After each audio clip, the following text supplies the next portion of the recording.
என்ன ஜோக் பண்றியா நீ, குடியா?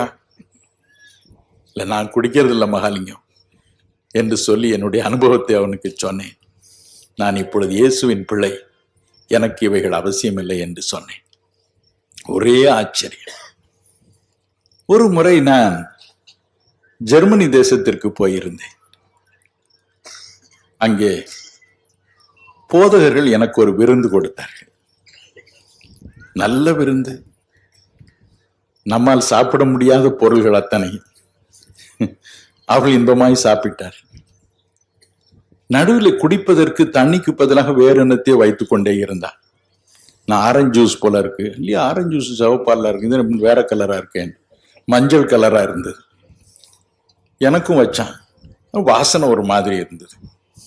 நான் சொன்னேன், எனக்கு இது வேண்டாம், இது என்னதுன்னு கேட்டேன்.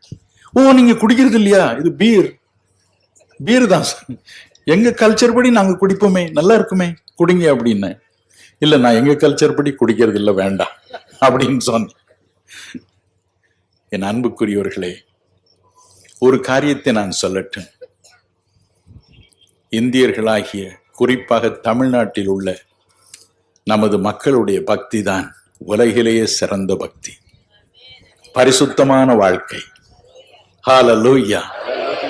நீங்கள் இது குறித்து நன்றாய் அறிய வேண்டும், பெருமைப்பட வேண்டும். நம்முடைய வாழ்க்கை இயேசுவை ஏற்றுக்கொண்ட பிறகு